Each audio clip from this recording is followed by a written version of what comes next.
নমস্কার। বলতে চাই আঙিনায় আপনাকে স্বাগতম। আশা করি আপনি ভালো আছেন, নিরাপদে আছেন। আপনি থাম্বনেলে দেখলেন বিষয়টি। আজকে আমি এই ভয়ঙ্কর পৈশাচিক ঘটনাটি নিয়েই কথা বলবো। মিরপুরের পল্লবীতে এই ঘটনাটি ঘটেছে। মেয়েটির নাম রামিসা, বয়স 8 বছর। সে 2য় শ্রেণীতে পড়ে।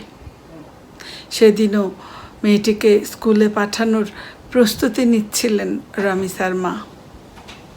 হঠাৎ এক সময় তিনি দেখলেন বাসার কোথাও রামিসাকে খুঁজে পাওয়া যাচ্ছে না। পুরো বাসা খুঁজলেন, উনি পেলেন না। তারপর তিনি পুরো বাড়িতে খোঁজা শুরু করলেন। কোথাও মেয়েকে খুঁজে পাচ্ছেন না। সকলে মিলে রামিসাকে হন্যে হয়ে খুঁজছে। তারপর 3 তলার একটি বাসার সামনে, দরজার সামনে এই ছোট্ট রামিসার একটা স্যান্ডেল পরে থাকতে দেখা গেল। সন্দেহ হলো সকলের। সেই দরজায় সবাই নক করলো। ভেতর থেকে দরজাটা লাগানো ছিল, কেউ খুলছিল না। সবাই নক করেই যাচ্ছে, তবুও ভেতর থেকে কেউ খুলছে না। তারপর সবাই 999-এ কল দিল। পুলিশ আসলো। পুলিশ এসে দরজা ভেঙে ভেতরে ঢুকলো। ঢুকেই সবাই একেবারে আতঙ্কিত হয়ে গেল। ঢুকেই দেখতে পেল ছোপ ছোপ রক্ত। তারপর তারা রামিসার নিথর দেহটি খাটের নিচ থেকে উদ্ধার করলো। মুন্ডহীন দেহটি, মাথা কেটে মাথা বাথরুমে ফেলে রেখেছিল। বাথরুমে পাওয়া গেল ছোট্ট রামিসার মাথাটি। আজকে এই মিষ্টি মেয়েটার, এই নিষ্পাপ মেয়েটার ছবি মিডিয়ায় ঘুরে বেড়াচ্ছে। যতবার দেখছি বুক ফেটে কান্না আসছে। মনে হচ্ছে যে কষ্টে মরে যাই। আমি জানি আপনাদের সকলের মনের আজকে একই অবস্থা। একবার ভাবুন, আমাদের মনের এই অবস্থা, তাহলে রামিসার বাবা মার কী অবস্থা? রামিসার বাবার একটা সাক্ষাৎকার দেখলাম। তিনি বলছেন, বিচার চাই না আমি, কারণ তিনি জানেন এদেশে ধর্ষকের বিচার হয় না। তিনি বলেছেন যে বিচার আমার দরকার নেই। কতটা কষ্টে, কতটা দুঃখে একজন বাবা এই কথা বলেন।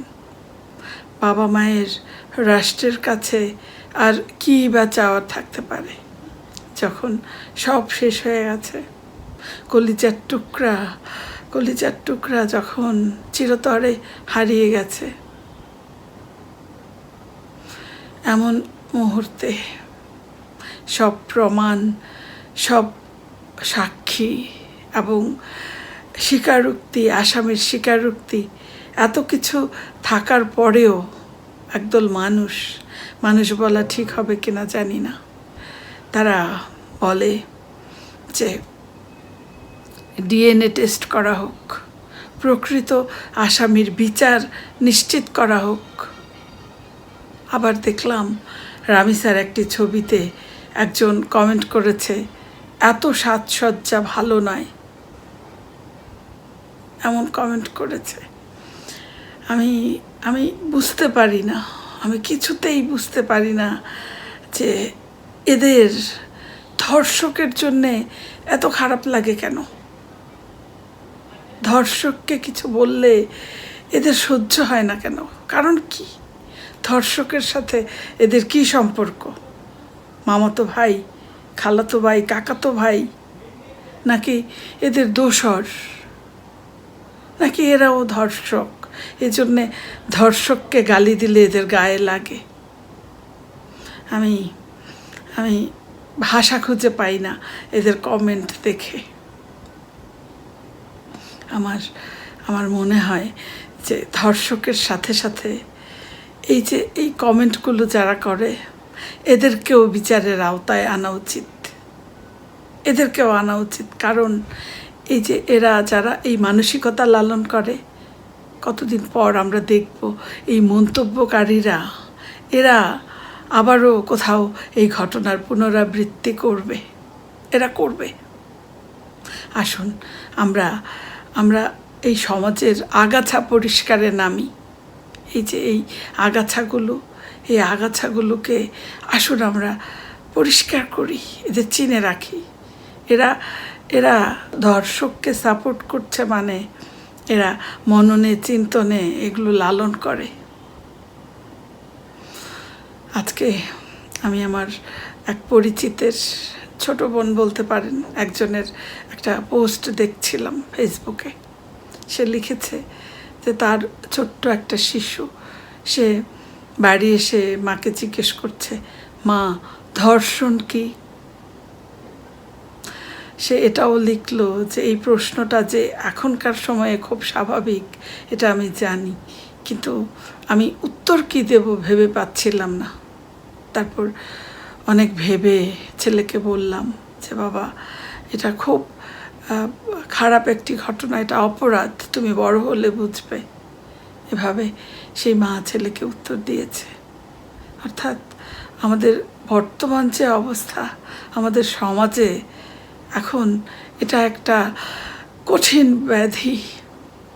আমাদের সমাজটা এখন পচে গলে নিঃশেষ হয়ে যাচ্ছে, ধ্বংস হয়ে যাচ্ছে। বাবা মা 24 ঘন্টা তার মেয়েকে, তার সন্তানকে, শিশু বাচ্চাকে পাহারা দিতে পারবে? এটা কি সম্ভব? সামান্য অসচেতনতা, অল্প মুহূর্ত হায়নারা ঘুরে বেড়াচ্ছে চারদিকে, একটু অসতর্কতার হলো হায়নারা ছোবল মারলো। এটা কি একটা দেশের চিত্র হতে পারে? এটা হওয়া উচিত? এটা কোন সময়ে বাস করছি আমরা? এই কোন পরিস্থিতি চলছে আমাদের দেশে? কয়দিন পর পর এই ঘটনাগুলো কেন পুনরাবৃত্তি ঘটছে? আমি মাননীয় প্রধানমন্ত্রীর নিকট নিবেদন করছি, আপনি এই দেশের একজন অভিভাবক স্যার, আপনার কাছে একজন সাধারণ নাগরিক হিসেবে আমার আকুল আবেদন, আপনি ধর্ষককে শুধু গ্রেপ্তার নয়, ধর্ষকের শাস্তি নিশ্চিত করুন।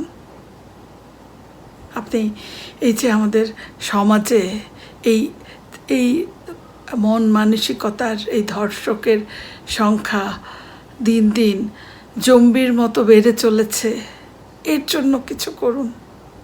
এই সংখ্যাটা বাড়তে বাড়তে একটা সময় পুরো দেশ মৃতদেহে পরিণত হবে। আপনি দেশটাকে সুস্থ করুন, এর জন্য প্রয়োজনে আপনি দীর্ঘমেয়াদী কোনো পরিকল্পনা গ্রহণ করুন, যা করতে হয় আপনি করুন। এই যে আমরা চিন্তনে চেতনে এত পিছিয়ে যাচ্ছি, আপনি এ থেকে উত্তরণের জন্য কিছু একটা করুন। আমি করজোড়ে আপনার কাছে মিনতি করছি এবং প্রত্যাশা রাখছি আপনি আমাদের দেশের অভিভাবক হিসেবে অবশ্যই আপনি আপনার দায়িত্ব পালন করবেন, সেই আশা রাখছি। সবশেষে আমাদের যে দায়িত্ব, আমাদের সাধারণ জনগণের যে দায়িত্ব, আমি সকল জনগণকে বলতে চাই এর যারা সদস্য সবাইকে বলতে চাই, আমাদের যে দায়িত্ব এটা আমাদের পালন করতে হবে। এই যে আসিয়া, অভয়া, পূজা, এত ঘটনা, তাবাসসুম, ইরামণি, আপনারা প্রত্যেকটা ঘটনা মিডিয়ায় দেখেছেন, দর্শকের ছবি আপনারা দেখেছেন।